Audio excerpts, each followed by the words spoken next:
Olá, Sandra Gasparotti, Dexcast, 24 de fevereiro de 2026.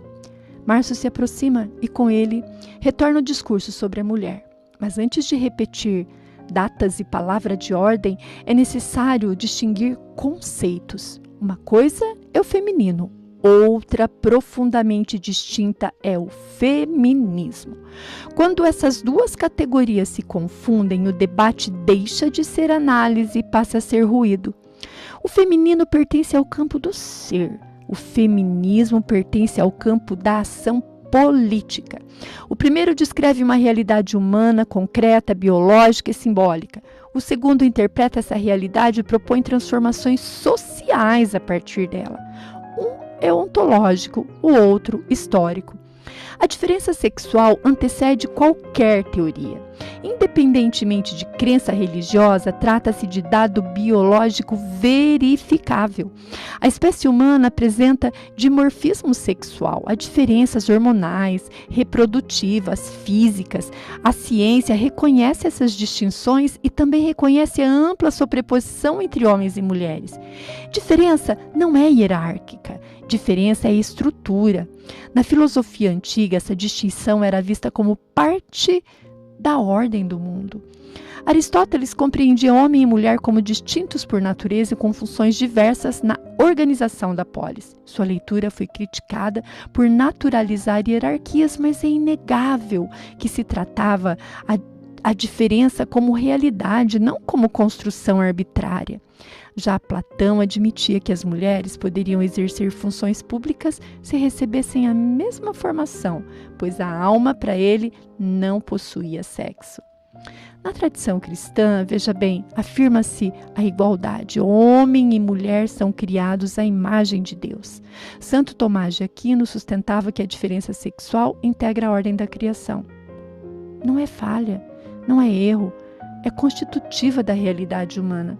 Isso não elimina abusos históricos, mas impede que simplifiquemos séculos de organização social como mera opressão deliberada.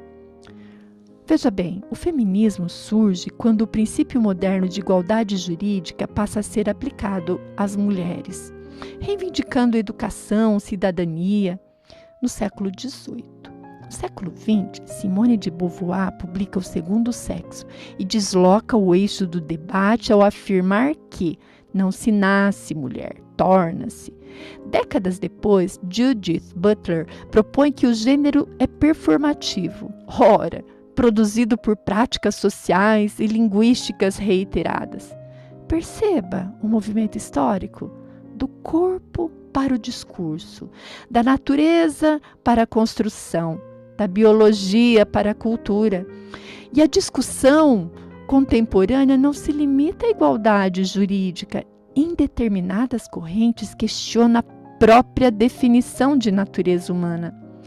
Na antologia comparada, observa-se que sociedades reorganizaram papéis masculinos e femininos de formas distintas. Não há um único modelo universal. No entanto, em praticamente todas as culturas, gravidez, amamentação, diferenças médias de força influenciaram a divisão do trabalho. Ora, natural, antes de ser ideologia, foi necessidade de sobrevivência.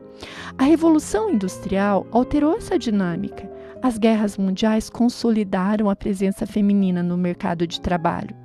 A partir daí, reivindicações por direitos civis, trabalhistas e políticos tornaram-se permanentes. Mas o feminismo ampliou suas ondas e suas pautas. E o que começou como demanda por igualdade jurídica em certos contextos transformou-se em reinterpretação radical da própria identidade humana. E aqui o debate deixa de ser apenas político, torna-se metafísico. Se a identidade é integralmente construção cultural, qual o papel do corpo?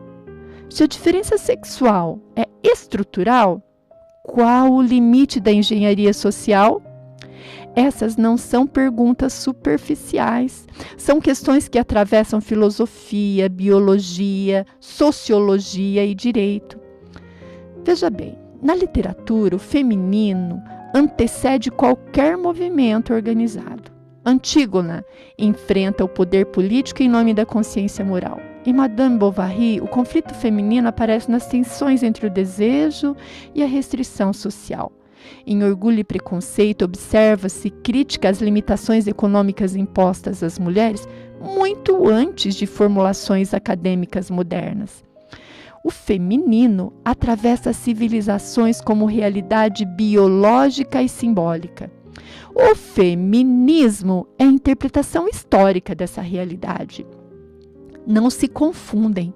Eles podem dialogar, podem convergir em determinados momentos, mas não são idênticos. E é possível reconhecer simultaneamente dois fatos sem cair em radicalismos. A mulher é realidade biológica anterior a qualquer pauta política, e injustiças históricas existiram e puderam e podem ser corrigidas. Negar qualquer um desses polos é distorcer o debate. Por isso, antes de repetir discursos prontos neste mês de março, pergunte-se: você está defendendo uma realidade ou uma narrativa? Está falando do ser ou de uma proposta de reorganização social? Antes de ser bandeira, a mulher foi civilização. Antes de ser pauta ideológica, foi fundamento familiar, cultural e social. Antes de ser teoria, a mulher foi corpo, maternidade, inteligência, trabalho, liderança. Enquanto não houver clareza sobre a relação entre natureza, cultura e liberdade, a definição de mulher continuará no centro de disputas contemporâneas. E talvez isto revele algo mais profundo. Quando deixamos de compreender o que somos, abrimos espaço para que o poder nos diga o que devemos ser. Porque sem ontologia, a política vira engenharia social. E quando o ser é dissolvido, o poder ocupa o lugar da verdade. Feliz Dia das Mulheres. Grande abraço.